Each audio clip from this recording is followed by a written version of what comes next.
Welcome to Crossover the Pond, brought to you by 21 Media Productions and Sports Social. He's Drew Lasker, I'm Josh Sexton. This is another special guest episode. We're leading with all the guests heading into the NBA playoffs. Me and Drew have done the hard work of the regular season. We've slugged it out for this long. We wanted to bring some help in, and we've got some mental help today, actually, in the form of Laura Wilde. Laura has worked with my Los Angeles Clippers before, so she's a woman after my heart. She's also worked with the Baylor men's basketball team as well in holistic mental performance and coaching, so can hopefully teach me and Drew a little bit more about the mental side of the game for NBA players. But first of all, Laura, thank you so much for coming on today. How are you doing? Hey, I'm great. Thanks so much for having me. I love talking about this stuff, and I didn't know you were a Clippers fan. That's amazing. Huge one. Unfortunately, I have to hear it every single week, but I've grown to get used to it being a Rocket fan. But obviously, we appreciate your time. It's an 8-hour difference, so you're tapping in early morning from Los Angeles. Firstly, have you ever visited the United Kingdom before? It's the number one place on my list off of this continent to go to. I've even been to Russia a bunch of times, but never the Wow. UK. Isn't that weird? Yeah. So Yeah. soon I'll get Okay. over the phone. But it's easier to Yeah. be a Clippers fan in the UK than it is in LA, just so you know. Yeah. Yeah, I've had the good fortune of traveling over to LA a couple of times to cover them, which has been like good bucket list thing. But yeah, I'm fully aware when I'm walking around that it's not exactly a Clippers town. So I'm happy to represent it at this kind of safe distance. Yes. Yeah. Well, let's do. So No, go on, sorry. Drew. Go Sorry, ahead, you go Josh. for it. Sorry. No, go ahead. Go ahead. Go ahead. So I just wanted to lead off with, Laura, sort of your work and the teams that you've worked with before. I mentioned there at the top of the show that you've worked with the Clippers and with Baylor men's basketball before, and how sort of different is that? Because I'm aware that at college level, I guess the guys are treated a lot more like pros these days. They're student athletes, they're not just students. But how much does that sort of differ when you're working with guys at the collegiate level compared to the professional level?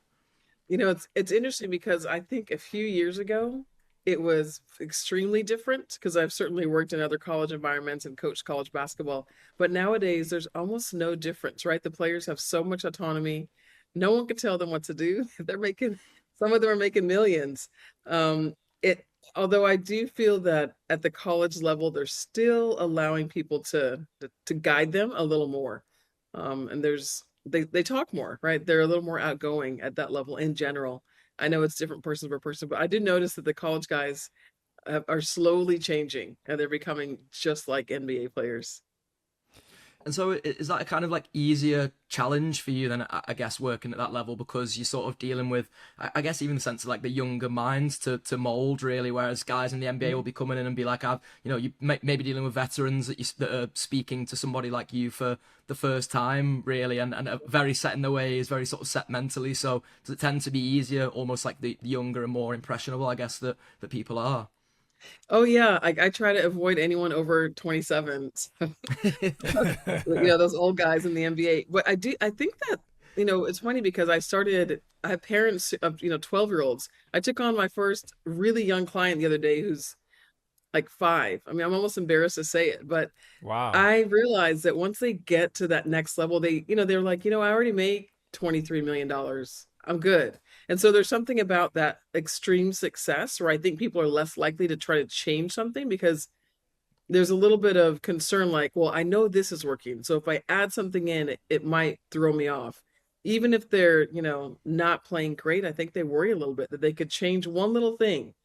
They're like, I don't want to, get a little more vulnerable because I think getting vulnerable is what people think they're going to do, which in a way it's true, right? And they're afraid that that little bit will change it, will tip the scale. And I think there's a lot of fear and potential scarcity because so many people didn't come from this, big money they're making. And so they're just like, I don't want to mess it up. Instead of, I'm going to go crazy and do the best I can, there's a lot of, almost like rigidity, like not wanting to do something wrong or throw away money. But that's not what happens, obviously. It's the opposite. Yeah, well, you use the age benchmark of 27, which is interesting because to this new generation, this is becoming the normal. But, for us dinosaurs, for our older generation, it's still something that we're trying to come around. But I think everyone is kind of understanding mental performance, although there still needs to be some education. But what exactly, break down what holistic means when you add that piece to the puzzle, and then also following up on that, like what is the misconception people have about mental performance? Yes. Okay. First of all, 19 is the new 14. So if you have a 14-year-old, it's like they're a college freshman. Pour in the resources in all levels because they can, I told my nephew who's 15, I said, you could be like Braylon Mullins, and in 3 years you could make seven or $800,000 a year. Just keep practicing. It's so Yeah. different. So, right. I think I'll go to your second question first. I think the misconception is that, so when I was at the Clippers, one of the coaches, I said, "Hey, we should work together." And he said, "I don't want you getting in my head." So I think people think that mental performance means someone's gonna, try to read your mind, assess everything, and judge you. And it's really the opposite. I'm not judging anyone, I'm actually holding this idea of you that you are a superstar. And I always show my clients, like when I first got to the Clippers, I named every single athlete in my phone, NBA champion. And I know, Josh, you'll understand this because had it not been for COVID, we were going to win that championship that year. But I name all my clients, I'll say, NBA champion or NBA all star. And I show them that. So I think that with so many athletes, they think that someone is going to judge you, get in your head, and that you only should use mental performance coaching when you're in a slump. But that's the difference between the holistic part is that, for me, it's not, I'm not helping put out a fire. I'm not trying to solve an issue. I actually want you to prevent those issues by kind of getting to the bottom of where your deep-seated trauma comes from without talking too much. And I think that for me, the difference in the holistic part is that um, I'm noticing that, for example, if someone has recurring injuries, that's so related to the emotions, the body, the trauma of the past, of their ancestors, even. And we have so much science that really proves that the way someone's ancestors lives is how they deal with stress or don't deal with it, right? And so for holistic, my training is in integrative medicine. I'm finishing my PhD in integrative medicine. I've trained in epigenetics, energy medicine, meaning, looking at what happened to our ancestors and how we in our nervous system are different because of that. And so to me, the holistic part is that it's mind body, right? It's not just mental. There's so much more that goes on with an athlete. We can't just talk about what they think. I want to know how they react, what they feel. So, in my training in the medical world, I think the nervous system is the big thing that I bring in, but in a deep way. It's not just, content talk on Instagram. Oh, nervous system. Like there's real, I call it neurosomatic work that we can do once you add in holistic.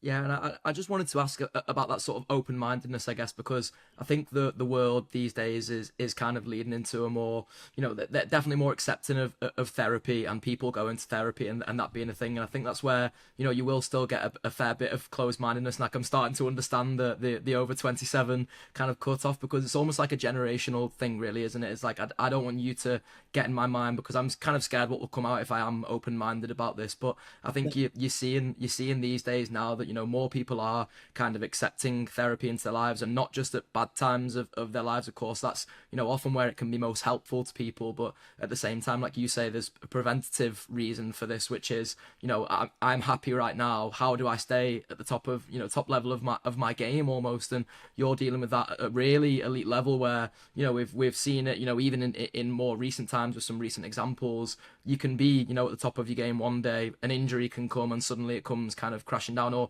in the Clippers case in 2019, the COVID bubble can come around and then suddenly, you've got a guy like Paul George, for example, who doesn't feel like he can operate at his maximum, having been doing so just a few short days ago almost.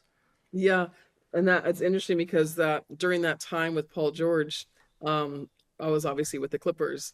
And then once they went into the bubble, it was just, they're like, we don't have our home court fans, our people. And so Paul George actually said something on ESPN. He said, like, shout out to Laura because he said something about his home court. Like he learned that the home court is like here, right? Like you don't have to go outside for anything.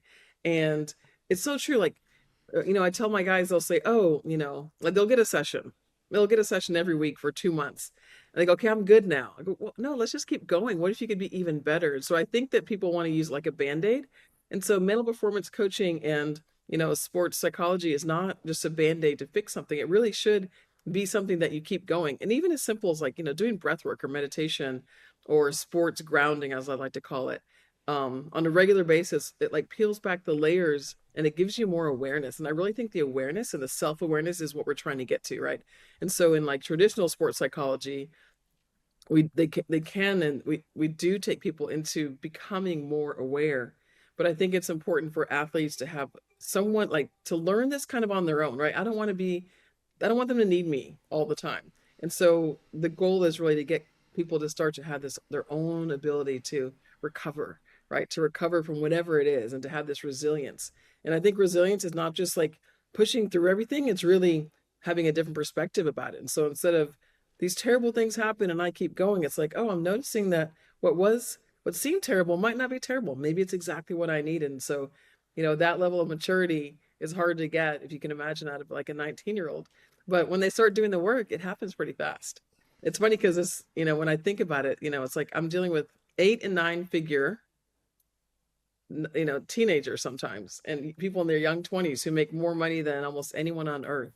And so I have a lot of reverence for that type of energy. I really understand.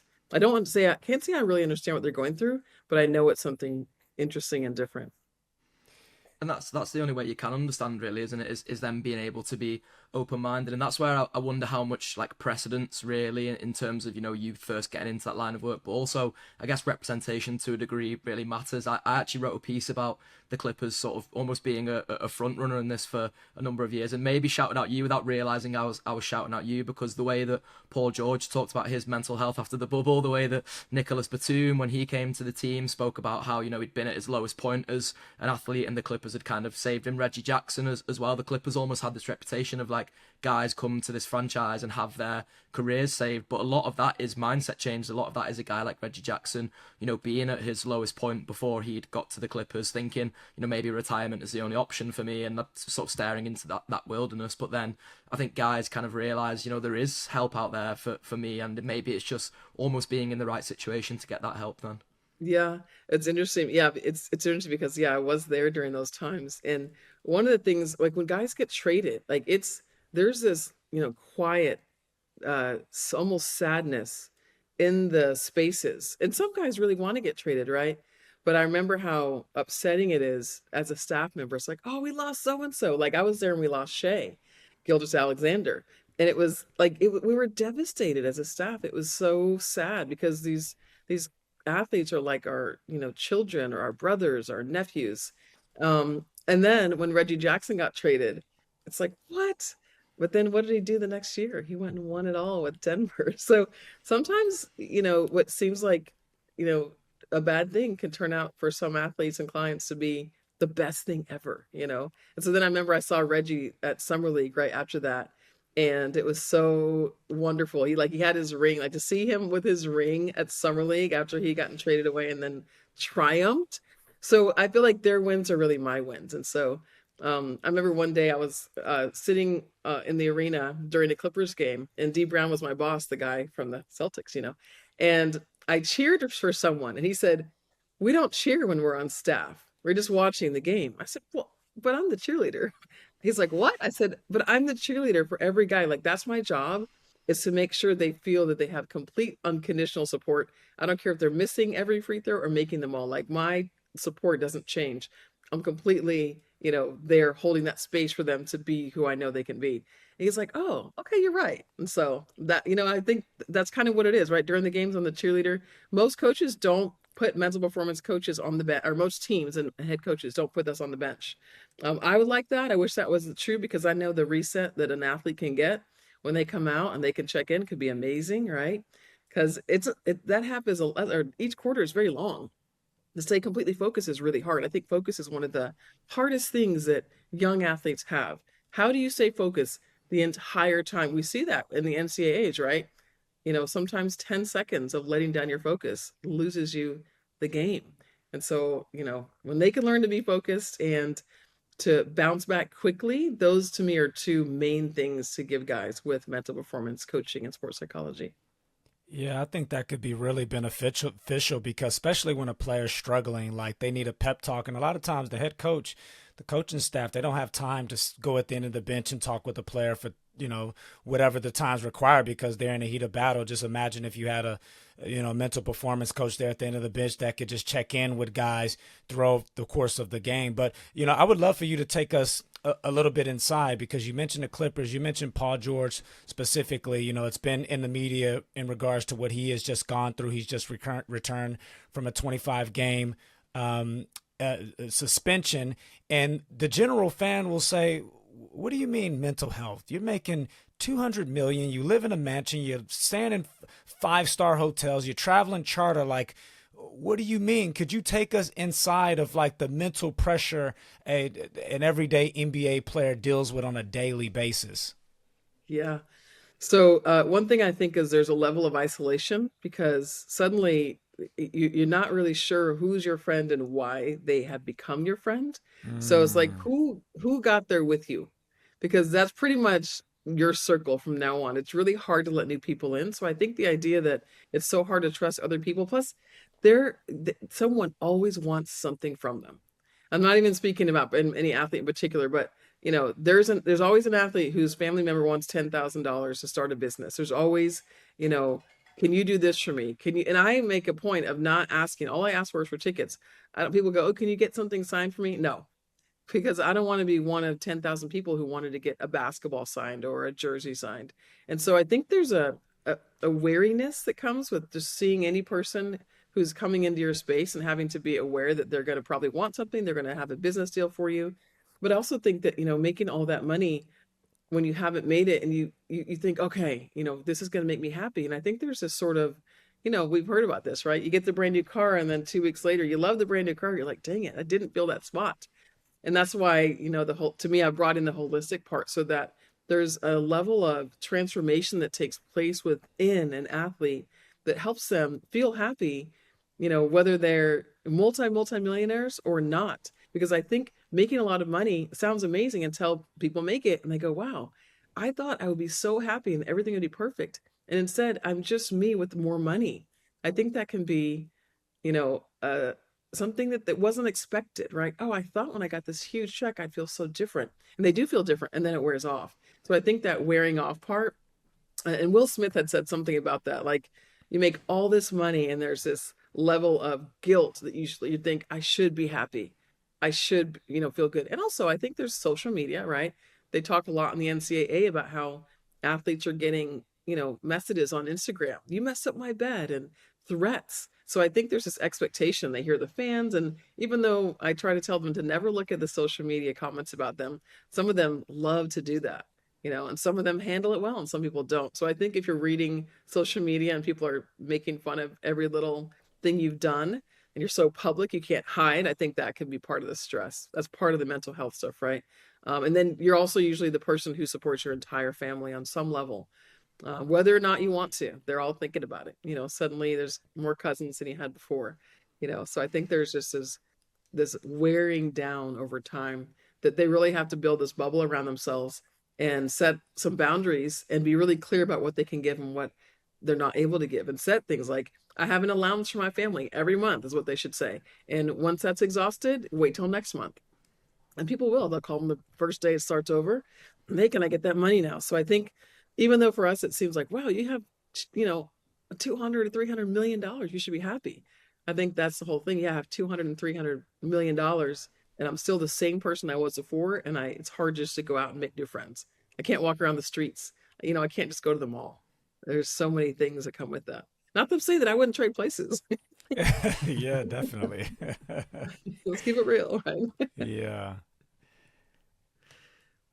Yeah, and I kind of want to ask about that knife edge in particular, Laura, because I've been speaking to a friend about this recently in reference to sort of what's going on with Jaden Ivey at the moment. And obviously, it's you're all kind of making assumptions whenever you say anything about Jaden Ivey at the moment, because we don't really know the full extent of the story from either Chicago side or from the players' side, really. But I was speaking to a friend about this, and I was like, there's a certain level of delusion alone that you have to be to be a professional athlete. Like when I wake up in the morning, the first thing I'm not thinking is like what sort of physical activity can I go out and complete today to make sure that I'm like at the top of my level, because it's not the industry I'm in where I'm like, how do I go and win championships and win medals. Like I'd like to achieve those things in my own way, but it doesn't necessarily mean that I go and shoot what was it, 1,090 free throws that Damian Lillard shot recently, or threes he shot recently and made 1,000 of them. Like I don't have to go to those same lengths. So there is a level of delusion you have to get to the top, but that kind of exists on a knife edge, right? And again, finding yourself in the wrong situation, perhaps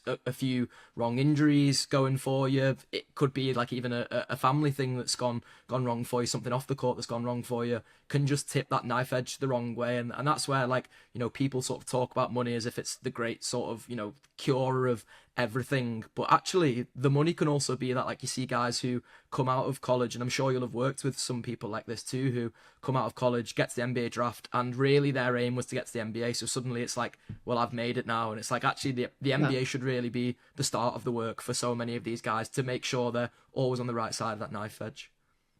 Oh, I love that you brought that up, because so often, because now, now that the way the game has changed, I work a lot with college players, and I coach college basketball. So I'm really comfortable with that younger crowd, right?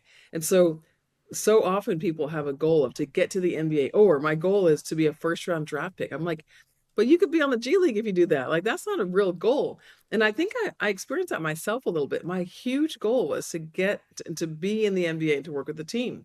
And imagine getting that goal and still having so much life left and going, whoa, that wasn't a big enough goal. So, like, if your goal is not to be an NBA MVP, then it's not big enough. And if you can be delusional enough and really build that belief, not just in your mind, but like deep down into your body, rewire your nervous system to believe it's possible, whether it's, visualization isn't quite enough, right? You really want to wire it and hardwire it into your body, because so often, um, the level that we think we believe that we can do something isn't really true for our body.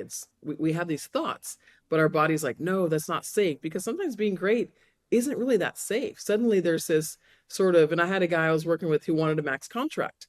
And I said, I don't think you want one. Let me challenge you. I do want one. I don't think you do. Because if you did, you'd have one now. And so we went through all the things that he wanted about it. And I said, but write down the things that are really bad. If you get a max contract, give me 3 bad things. And he's like, there aren't any bad things. I said, no, there are. Let's go. So finally he said, all right, the level of security I would have to give my kids would change. I might even have to make my daughter change schools. She would be upset. Now, the things I read about myself on social media, now there's this expectation that's bigger, right? And then now I have to be this good all the time. There's no backing down. And so, like, getting to that level being so good and then having to maintain that, I think that's really hard as a human being. It can be exhausting, right? You do have to wake up every morning ready to win a championship. And that's, the average human is not wired for that. It's a really hard thing to do, to want to win every day. Very, very few athletes, even in the NBA, are really built to become a champion. It's such a rare thing. And some guys get lucky, but I actually don't think any guys ever get lucky. I think there's something that they contribute in some little teeny tiny way, even if it's that they look at the superstar on the team and they think, wow, one day I want to be like that person. Because everything we think or imagine or say, it goes into the field. And so you're creating this field of consciousness in a team and around a team. And so every single athlete's energy matters in a team environment. And so, back to your point about being delusional, I love to talk about that. It's like, hey, what delusional thing can you think of today? And I also believe that every guy, once you get to the NBA, anything is really possible. And if you read some of these stories about guys, like so many guys that weren't first round draft picks go on to be great and do these amazing things because they believed and they put the work behind it. And so, I tell guys, I don't care where you get drafted. If you can maintain high level focus, first of all, everyone else is not going to. And so if you can be super focused and have a delusional goal that you write down and that you stay focused on it and read it every day and visualize it while you're in the zone, while you're in the flow state through, meditation or through breath work or through using, processes to get into the zone, which I actually have made that a big point of teaching, right?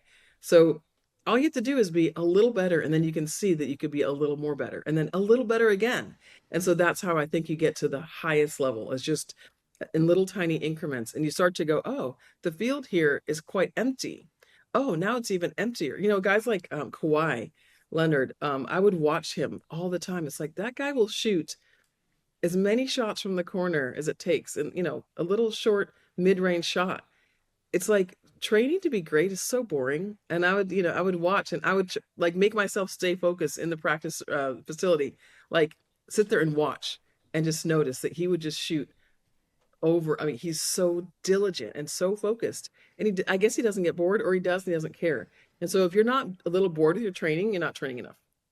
You got to be bored. You should be so bored that shot's easy. And so people think it's all exciting. No, like you're going to probably hate at least one third of it. If you're going to be great, you have to hate it one third of the time, or you're not pushing hard enough.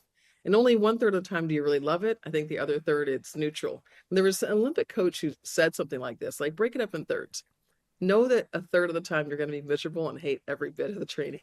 And so once you get over that and you go, okay, this is one of those 1 in 3 times I'm miserable and I hate it.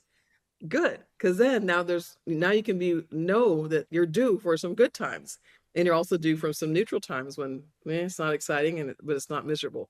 And so I think it's really hard for most athletes, especially young ones, to realize that. So I think that's for me is where I can pour into them when they're young and say, hey, this is what it's going to take, and you have to decide that you're willing to do what it takes, so that when you don't want to do what it takes, you've already decided, you've already made the choice.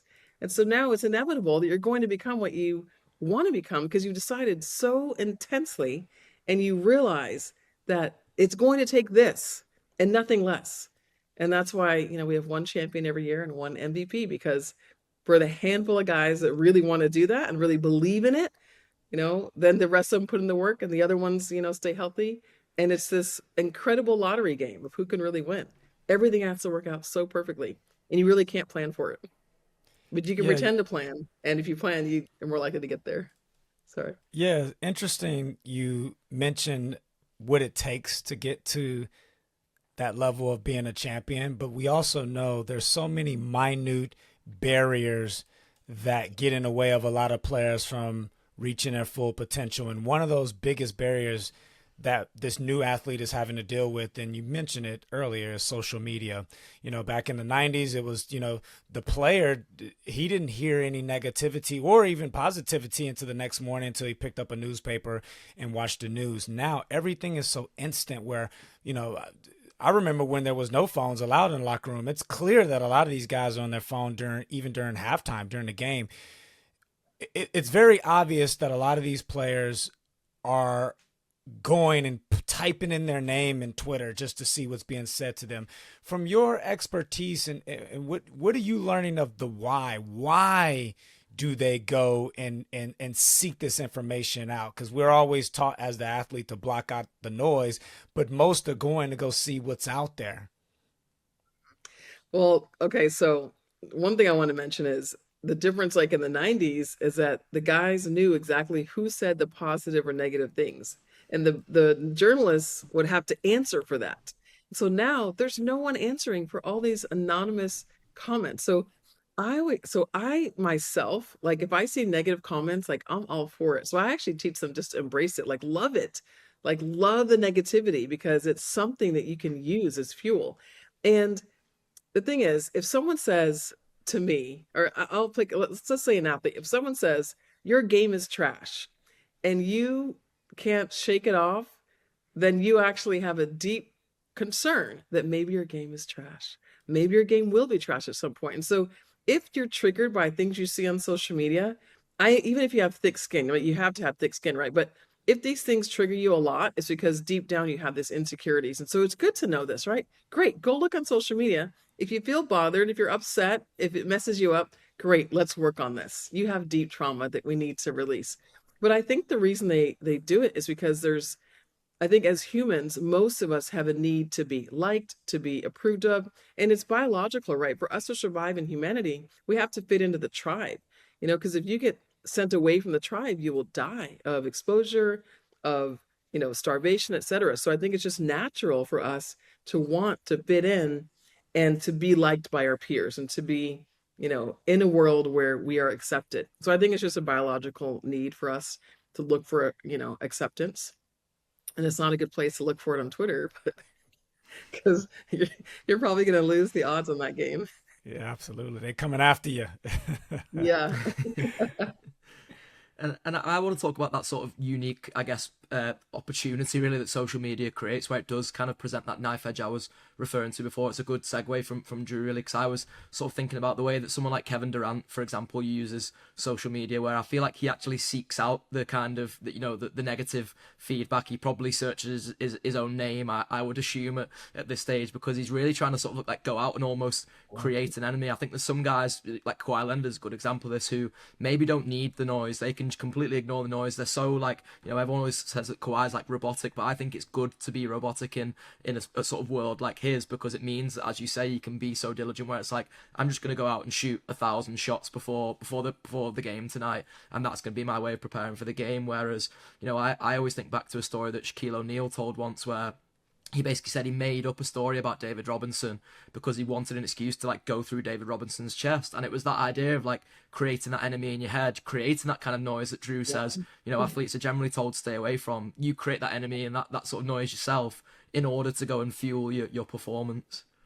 Yeah, I think it's important to be willing to be, an actor on a stage if you really want to be super great, because then, the 5-year-old, version of you who didn't think you were enough, or who, the 7-year-old whose teacher told you weren't enough, can actually thrive, right? Because it's like inside of us, I think we're all at some level a sad, scared little kid, right? So to overcome that, it helps to have these, like an inner game MVP, as I call it, or some people call it the alter ego, where you make up a story not only about the other guy that you're gonna, have to defeat, but you make up a story about yourself. And so if people are nervous and they think, whenever I get to the game, I'm always nervous when I have to shoot those free throws, or in the beginning of the game, I get nervous because I know if I make a mistake, I'm going to get benched and then I'm not going to get a new contract.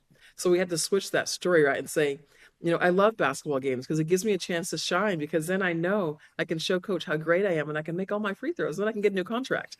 And so I think it's important to make up stories, because if we make up a story, Waze will make up a good one, right? Too many people making up bad stories. And so just have self-talk that is, have some visions of grandeur, because if you're going to do anything great while you're, on this planet, you're going to have to, not let mediocrity that is completely surrounding us, right?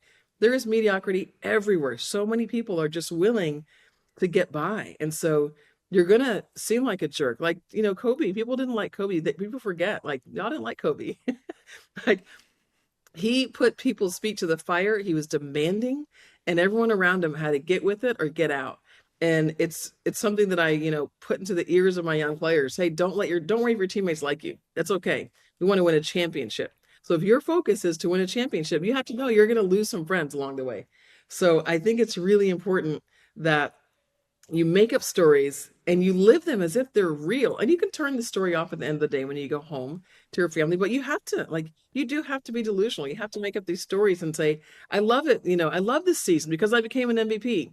So I do this one thing with my guys called like future casting. So we'll get on the phone. I'll say, oh man. So let's say there's a game coming up on Friday.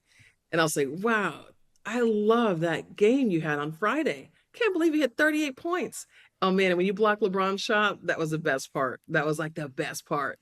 And then sometimes I don't warn them ahead of time when I get new clients, and it takes them a second to catch on, but we talk about the game as if it already happened, and we make it crazy. Sometimes I go, man, remember when Bam scored 83 points? I would tell my athletes, wow, that 83-point game was amazing, because I really believe if you can see it for someone else, then you yourself can create that in your life. Like, if you can watch that person do that on the court, then maybe that could be you. Maybe you could replace that person with yourself, and now that's your game.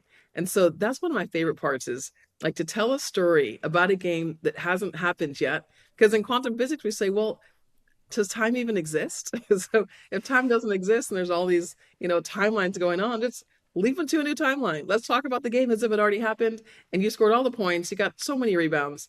One of the things that I also do with my guys, similar to that point, is I have them have a 1 million point game. And so I came up with that with the Clippers. So somebody was in a slump and I was like, well, that's okay. Like, I got to get back to 25 points a game. I can't even score 12. It's like 25. What? You need to score 1 million points. What do you mean 1 million? I said, yeah, let's score 1,000,000 points. Like, that's impossible. I said, great. The fact that you think that's impossible means your logical mind is not trying to work it out. Now you can be complete imagination. You can fully visualize scoring 1,000,000 points. If you get 1,000,000 points, you probably get 100,000 rebounds and another 10,000 assists and what, whatever, your percentage is, 1,000,001% from the free throw line. So just to start going in a big delusional way and create a game that's the impossible game, I think it's so helpful because then we're not thinking anymore. We're just in visualization, imagination, and dreamland. And that's the way people had created things throughout time. Nikola Tesla, Thomas Edison, I'm sure many women and other men throughout history have been in these dreamlike states and they create things like, light bulbs and, quantum energy that now fuels half of our world in the case of like Nikola Tesla. So be willing to be in a dream state and think outside of like what this physical body thinks it can do so that you're guiding yourself in your next evolution, because it's all about up leveling and becoming who, like, there's nothing to get. Like, you're not trying to go get a good game over there. It's like your good game is already within you. You're just allowing it to shine through you, right? Like, be a marionette puppet. So for my guys who are really spiritual and religious, be a marionette puppet. Let spirit move your game so that you don't have to play the game, but the game is played through you. Just become an instrument. Like, it's not as hard as we make it, right? You can surrender and be like the paintbrush. Instead of the painter, be the paintbrush. Create a masterpiece and let your spiritual, whoever you believe in, your creator, be the painter. Like, why are you trying to be a painter on canvas? You're just be an instrument, be the paintbrush. And that changes the energy for them, right? Yeah, that is absolutely fascinating. I want to, the NBA is, a week away from the playoffs, and the big word that comes with the playoffs is pressure. So I want you to expand on that. Like, what are your diving into your teaching in regards to your coping mechanisms when players get to the playoffs and you get to the free throw line and all of a sudden, and if you never played the game at a high level, you've never felt this, or you might not even understand it, that it's a real thing. The heart is beating fast, the palms are sweaty, the knees are buckling. How do you teach players how to deal with that aspect of it? Game winning shot, etc. Yeah. So ideally, I've worked them long enough where this just becomes part of their routine and they've actually learned, I always say, how to be built for pressure, because the body does change. You're right. If you shoot 1,090 free throws or 1,000 free throws, and then you get on the free throw line and you've only shot it in a gym by yourself and you haven't done it under pressure, it doesn't matter. Your body changes, your fascia gets tight, and your muscles are different. And so the free throw that you just shot, in your lifetime, tens of thousands of times, isn't the same free throw. So one of the things I like to have them do is, before we get to this moment, is to downregulate their nervous system through the use of some neurosomatic techniques. But something simple that anyone can do is breath work. Just a simple like 4-7-9 breath work, breathing in for 4 seconds, holding your breath for 7 seconds, and then you exhale for 9 seconds. Because if you breathe out longer than you inhale, that begins to shift your body into the parasympathetic nervous system. In other words, rest and relax. But we need some hype, right? We need the hype and the calm. But if guys learn how to do breath work ahead of time, these moments get easier for them because now they've done the work before they get to the pressure moment. But I do think it is also about belief, because you have to see yourself as someone who does thrive under pressure. And so you want to have seen these moments happen already. You want to have made the winning shot. How when we're kids, we run around, I used to do this, and Laura gets the ball, she dribbles down, she scores. Like, that's really helpful, right? You want to have those moments. I don't care if you're 27 or 7. You want to practice winning and feel the whole feeling. Like, you don't just want to like sit in your chair with your eyes closed and imagine the game-winning shot. You want to get on the court, imagine the game-winning shot, and do the same exact thing you would do. You want to feel the incredible rush of emotion as much as you can manufacture it. And you also want to force yourself to feel the pressure. Like, I think, we should have piped in mean crowd noise in the facility. And I was like, the Clippers get a new facility. I was like, yeah. And they're like, what do you got? What do you want to put in the facility? I was like, we need piped in noise for free throws so that they can practice the craziness. And, of course, no one wanted to do that, but why not?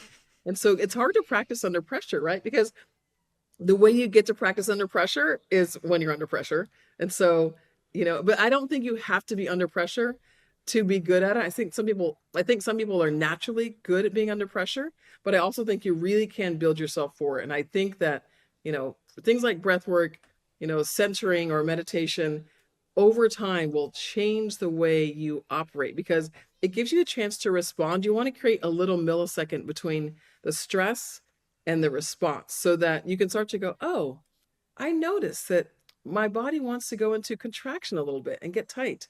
But instead of being the athlete who goes into contraction, you are the observer, noticing the body wanting to go into contraction. So I think it's always helpful to pull back a little bit and observe what's going on mentally, emotionally, and physically, because there's always things going on. Most of us just run through lives thinking that, like, we are here. Like, I'm not, this body is mine, but it's not all of me, right? And so I think it's important for them to get to a stage where they can observe what's going on and notice what's going on and not judge it and not say, I'm scared, I'm stressed, but notice there is fear, there is stress. I'm noticing this. And we stay in expansion, or an athlete would, I'm an athlete still, but I don't play in the NBA right now, right? Or ever. But you would stay in expansion and notice contraction and not let it become who you are, but let it be part of what's going on. And so that it's like you imagine that you're bigger than it and it's only a small part of you, right? The stress and the pressure, just a small part of what's going on. But really, I'm this incredible expansive being and I can actually imagine myself on the moon. Like I can tap into the cosmos and be expansive while a tiny part of me stresses out. And that's great, right? That way your whole thing isn't you being stressed, just a tiny part of you. And you can manage stress a lot better when you can observe it instead of letting it become who you are in that moment. So I think it's important, as I said, do it ahead of time, not to wait till that moment. But if you find yourself in a stressful moment, just breathe in and then breathe out longer. And that will begin to shift the body's, systems so that you can be a little more in control of what's happening. And to bring this sort of full circle from my point of view, Laura, I wanted to ask you about the unique challenge that winning brings, because you've mentioned about saying to guys, NBA MVP, NBA champion. You're now in the kind of unique situation, I guess, where there's a guy who you worked with at a young age that was last season's MVP and was last season's NBA champion. And I've definitely noticed a shift in sort of Shea Gilgeous-Alexander from when I was watching him on the Clippers and kind of saw him as this, like, really raw talent, someone who there was clearly something there to harness, but now he's almost like this kind of like monster, and that's the way it's perceived in the press and on social media as well. Shea is like he's a foul grifter, he's all these different things, and I almost see Shea go into this, like, I think of the film Big Daddy with Adam Sandler, where he gets the kid to put on the sunglasses and he just becomes this like becomes invisible to everyone and the pressure's off. And like when I see Shea in a press conference now and he's there with the sunglasses on, like a leather jacket or something, it's almost like he's a totally different guy. And I think that's because someone like Shea will know, like, the work he puts in. You see it in the sort of Starting Five Netflix documentary series as well. Like,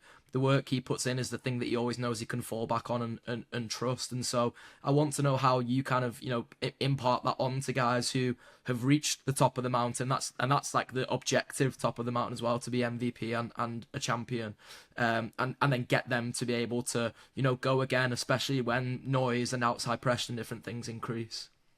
Yeah. So is your question like, how do I help them handle that overall pressure of like Yeah. being great? Yeah. Well, one thing I like to bring up when guys are young and they have like goals, like being an all-star is a goal. And then I'll have them name like a player from 10 years ago or 20 years ago. And guess what? It's really hard, for most players. And so it's like if I ask anyone on the street, they'll have a few players they can name unless they're a basketball fanatic. So it's like, are you going to be someone who people remember all over the world like Shaq? Or are you going to be a great player who won championships? I don't know, like Horace Grant, because probably most young NBA guys don't know who that is. And so I show them the difference between like a legacy player, right? Or like someone who's just, iconic forever, or someone who's just a great NBA player. And I have them think about like, how are you going to, like, how are you going to impact this world? Like, what is your impact going to be, not only on the game, but also what will you bring to the game? Like, are you just going to, be a good shooter? Will you invent something new? Can you have a signature move? And so I want them to think like as an inventor. And so I think if you can think of yourself as an inventor, as an entertainer, right? Because at the end of the day, you're just entertaining. It's great to be a great basketball player, but add some more, like add some more something, add some of that energy, add something fun, add something that you can be remembered by.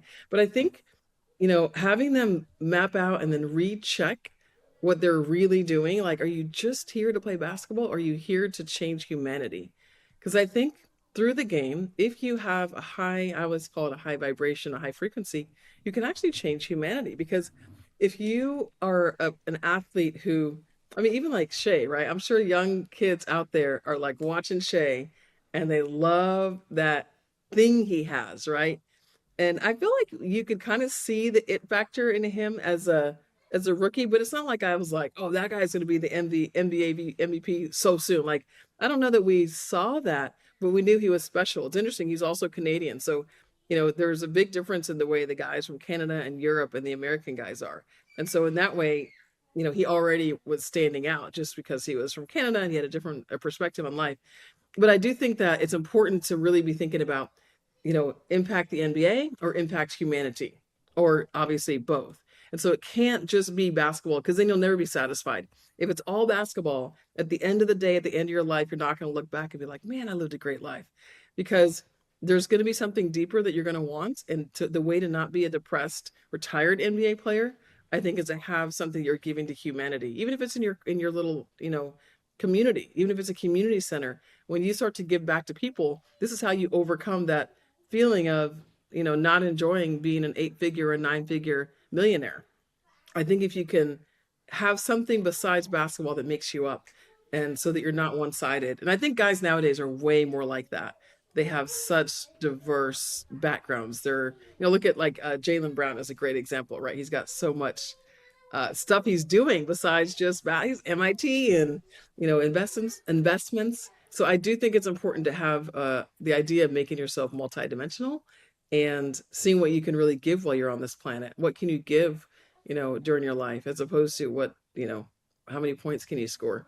Because that's part of what you give, but there's so much more, right? And so I like to call it sports consciousness. Like you being on the court. If you're an elevated being and you have high frequency, when someone watches you play the game, it's going to touch them in a way that helps them want to be great too. Like when you watch the Olympics, right? Why do we cry during the Olympics? Because someone's doing something bigger than a sport.